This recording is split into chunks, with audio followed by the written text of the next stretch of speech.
श्री स्वामी समर्थ. तर पहा, पंढरपूरमधून आम्ही दुपारी 4-4:30 वाजता अक्कलकोटला जाण्यासाठी निघालो. तर पहा, रस्त्यामध्ये एका ठिकाणी छान भाजी चपाती वगैरे खाल्ली. हॉटेलमध्ये वगैरे काही गेलो नाही, कारण की सकाळीच घरातनं भाजी चपाती वगैरे बनवून आणली होती. तर निवांत एका झाडाखाली बसलो आणि जेवण वगैरे केलं आणि पटकन अक्कलकोटला जाण्यासाठी निघालो. तर पहा, पंढरपूरमधून अक्कलकोटला जाण्यासाठी आम्हाला कमीत कमी 4 ते 5 तास गेले. कारण की कितीही पटकन जायचं म्हटलं तरी पटकन प्रवास काही होत नाही, कारण की मुलांचं काही ना काही गाडीमध्ये नाटकं चालूच असतात. कधी भूक लागली, कधी शी आली, कधी सू आली. त्याच्यामुळे असं करता करता आम्हाला संध्याकाळचे 8-8:30 वाजले अक्कलकोटमध्ये जाण्यासाठी. तर पहा, अक्कलकोटमध्ये गेलो आणि जरा वेळ एका ठिकाणी थांबलो. तर पहा, अक्कलकोटमध्ये गेल्या गेल्या आम्हाला सर्वात पहिल्यांदा नंदी महाराजाचं दर्शन झालं. पहा, अक्कलकोटमध्ये पोहोचेपर्यंत आम्हाला खूप अंधार पडला होता. तर गेल्यानंतर म्हटलं, आता काही स्वामी महाराजांचं दर्शन घ्यायला नको, आपण आज मुक्काम करू आणि उद्या सकाळी फ्रेश होऊन स्वामी महाराजांचं दर्शन वगैरे घेऊ. तर पहा, एका ठिकाणी गेलो, रूम वगैरे केली, बॅगा वगैरे ठेवल्या आणि छान फ्रेश वगैरे झालो. आणि नंतर म्हटलं आधी जेवण वगैरे करू आणि नंतर मग स्वामी महाराजांच्या मठाकडे जाऊ, तिथे थोडंफार फिरू आणि मुलांनाही थोडंफार खेळता येईल. छान भरपेट जेवण वगैरे केलं आणि नंतर स्वामी महाराजांच्या मंदिराच्या तिथे छोटंसं गार्डन आहे, त्या गार्डनमध्ये मुलांना खेळण्यासाठी घेऊन गेलो. मुलं तर गार्डनमध्ये गेल्या गेल्या लगेच खेळण्याकडे पळाले, कारण की मुलांना खेळण्याशिवाय दुसरं काही सुचतच नाही. तर पहा, गार्डनमध्ये गेलो. गार्डनमध्ये ते एवढे खेळणे होते की विचारू नका. मुलं तर गार्डनमध्ये गेल्या गेल्या लगेच खेळण्याकडे पळाले आणि खेळणी खेळायला लागले. तर पहा, गार्डनमध्ये सुद्धा एवढी गर्दी होती की भरपूर ठिकाणाहून अनेक लोक स्वामींच्या दर्शनासाठी आले होते. तर पहा, इथं भली मोठी पार्किंग सुद्धा आहे, त्याच्यामुळे आपण कुठूनही आलो आणि कितीही लांबून आलो तरी पार्किंगची काही गैरसोय वगैरे होत नाही. तर खूप मोठं पार्किंगची व्यवस्था आहे, त्याच्यामुळे आपण कुठेही व्यवस्थित गाडी वगैरे इथे लावू शकतो. गार्डनमध्ये एक छान देवीचं मंदिर वगैरे होतं. तर पहा, इथे तुळजाभवानी मातेचं छान मंदिर आहे. तर तिथे दर्शन वगैरे घेतलं आणि मुलांकडे गेलो.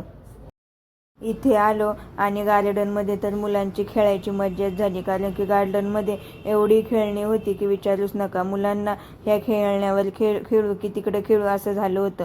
तर पहा, गार्डनमध्ये भरपूर प्राण्यांचे स्टॅच्यू वगैरे होते. तर पहा, माकड, जिराफ, हरिण, हत्ती वगैरे आणि खूप साऱ्या मूर्त्यांचे स्टॅच्यू वगैरे होते. रात्र झाली होती आणि हवाही एवढी छान सुटली होती की गार्डनमध्येच बसूशी वाटत होतं आणि मुलंही काही खेळण्यापासून बाजूला होत नव्हते. त्याच्यामुळे गार्डनमध्येच आम्ही बरेच 1 ते 1.5 तास घालवला. मुलांनी तर एवढा एन्जॉय केला की विचारूच नका. गार्डनमध्ये खेळण्यांच्या तिथे आणि प्राण्यांच्या तिथे थोडा अंधार होता, पण देवीचं मंदिर आहे त्या साईडला खूप मोठा उजेड होता, त्यामुळे तिथे मुलांना खेळण्यासाठी नेलं. तर पहा, तिथे झोका वगैरे आणि घसरगुंडी वगैरे एवढी खेळणे होती की प्रत्येक खेळण्यावरती मुलांनी खेळण्याचा आनंद वगैरे घेतला.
रूमवरती गेलो.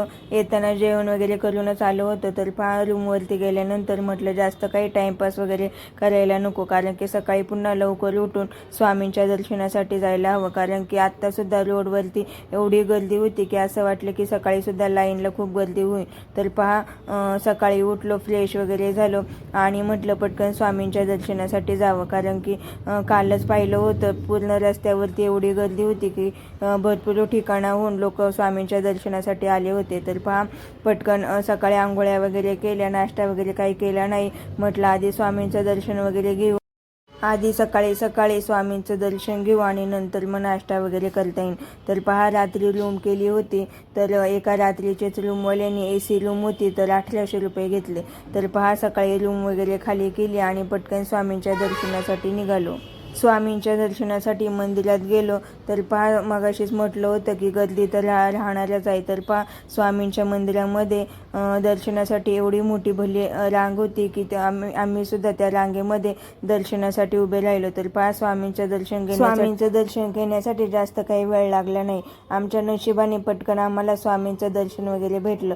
तर छान निवांत पद्धतीने स्वामींचं दर्शन वगैरे घेतलं.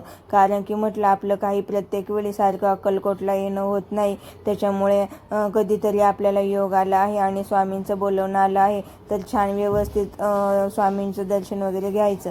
जास्त काही घाई वगैरे करायची नाही, कारण की प्रत्येक वेळी कुठं गेलं की नुसती घाईच होते. त्यामुळे म्हटलं आज निवांत व्यवस्थित स्वामींचं दर्शन वगैरे घ्यायचं, घाई वगैरे काही करायची नाही. स्वामी महाराजांचं दर्शन तर लवकर झालं, पण दर्शन घेऊन बाहेर आलो. तर बाहेर एवढे दुकानं होती आणि दुकानं म्हटल्यानंतर मुलं तर हट्टीपणा करणारच. तर प्रत्येक दुकानामध्ये मुलं थोडा थोडा वेळ थांबत होते आणि मम्मी हे घेते का, पप्पा ते घेतात का, असे करत होते. तर मुलांच्या घेण्याच्या नादामध्येच आम्हाला भरपूर उशीर झाला. तर मुलांना खेळणे वगैरे घेतले आणि नंतर म्हटलं रात्री आपण ज्या गार्डनमध्ये गेलो होतो तिथे जावं, कारण की मुलांनी पुन्हा सकाळी हट्ट धरला की आम्हाला त्या गार्डनमध्ये जायचं आहे. तर रात्री गेलो होतो. तर मग म्हटलं आता सकाळ आहे, उजेड आहे, तर पुन्हा एकदा त्या गार्डनमध्ये वगैरे जावं आणि तिथे तुळजाभवानी मातेचं मंदिर आहे, तिथे पुन्हा एकदा जाऊन छान दर्शन वगैरे घ्यावं. तर मुलांना खेळणे वगैरे घेतले आणि पुन्हा गार्डनमध्ये जाण्यासाठी निघालो.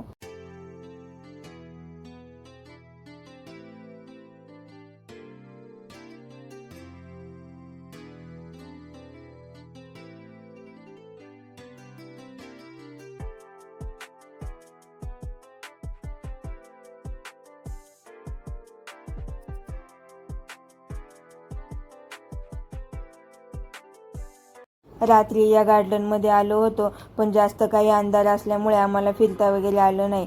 तर म्हटलं आता छान दिवस आहे तर सगळीकडे व्यवस्थित फिरून वगैरे यावं. तर छान तुळजाभवानी मातेचं मंदिर आहे, तिथे गेलो आणि सर्वात पहिल्यांदा तिथं आईचं दर्शन वगैरे घेतलं.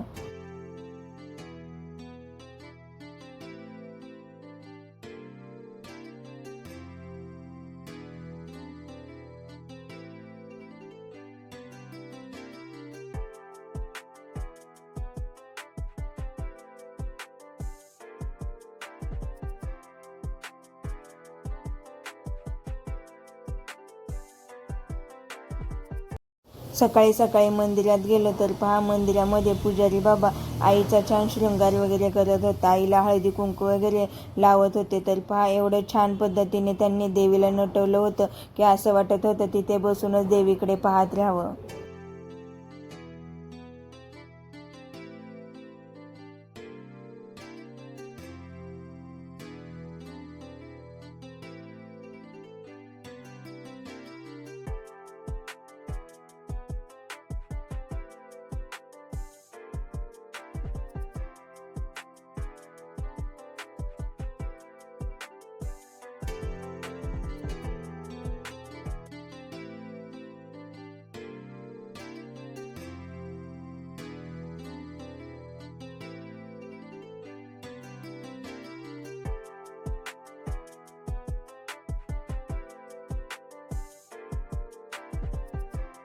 देवीचं दर्शन वगैरे घेतलं आणि पहा मुलं लगेच खेळण्यासाठी पळत पळत गार्डनमध्ये गेले. तर पहा छान तिथे 2 मोठे मोठे एलिफंट वगैरे होते. तर पहा तिथे गेल्यानंतर मुलांचे थोडे फोटो वगैरे काढले, पण मुलांना काही फोटो वगैरे काढण्यामध्ये आनंद वाटत नव्हता, कारण की त्यांना फक्त खेळायचं होतं. त्यांना जर म्हटलं की इथे थांबा फोटो काढते, तिथे थांबा फोटो काढते, तर ते म्हणत होते मम्मी नको, आम्हाला खेळू दे, तुझे राहू दे फोटो, आम्हाला फक्त खेळू दे. तर मुलं काही फोटो काढण्यासाठी थांबत नव्हते. तर म्हटलं आपणच मस्त छान बागेमध्ये फिरावं आणि छान फोटो वगैरे काढावे. तर पहा बागेमध्ये एवढे फोटो काढले की विचारूच नका. पण मुलांनी काही जास्त फोटो वगैरे काढले नाही, कारण की मुलं एका जागेवरती थांबतच नव्हते फोटो काढण्यासाठी. तर म्हटलं मुलं नाही तर आपण आपले स्वतःचे फोटो काढावे. तर पहा गार्डनमध्ये खूप छान फोटो वगैरे काढले. मुलं खेळण्यामध्ये आणि आम्ही फोटोशूट करण्यामध्ये एवढे व्यस्त झालो की आपण नाश्ताही केला नाही याचंसुद्धा आम्हाला भान राहिलं नाही. तर पहा आमचे ते ओरडले आणि म्हटले जरा पोटात काहीतरी टाका, फक्त फोटोने आणि मुलांना काही खेळण्याने पोट वगैरे भरणार नाही. तर पहा जरा फोटो वगैरे काढायचं बंद केलं आणि मुलांनाही जरा ओरडले आणि म्हटलं चला पटकन नाश्ता वगैरे करून घेऊया, कारण की आम्हाला आता अक्कलकोटचं दर्शन घेतलं तरीही पुढे तुळजापूरला जायचं होतं. तर बळच मोबाईल पर्समध्ये ठेवला, कारण की मलाही फोटो आणि व्हिडिओ काढायचा काही मोह आवरत नव्हता. तर बळच मोबाईल पर्समध्ये ठेवला, मुलांनाही आवाज दिला आणि पटकन नाश्ता वगैरे करायला निघालो. तर पहा नाश्ता वगैरे केला आणि पटकन तुळजापूरला जायला निघालो, कारण की तुळजापूरला जाण्यासाठी आम्हाला कमीत कमी 2-3 तास लागणार होते. तर पहा जाताना स्वामींना फक्त एवढंच म्हटलं की सर्वांना सुखात ठेवा आणि तुमचा हात सर्वांच्या पाठीवरती असाच राहू द्या. तर पहा अक्कलकोटमधून निघालो, पण पाय काही निघत नव्हता. पाय जडच झाला होता. असं वाटत होतं अजून थोडा वेळ इथे थांबावं, पण पर्याय नव्हता, आपल्याला घरीही जायचं होतं. तर पहा अक्कलकोटमधून निघालो आणि तुळजापूरला जाण्यासाठी निघालो.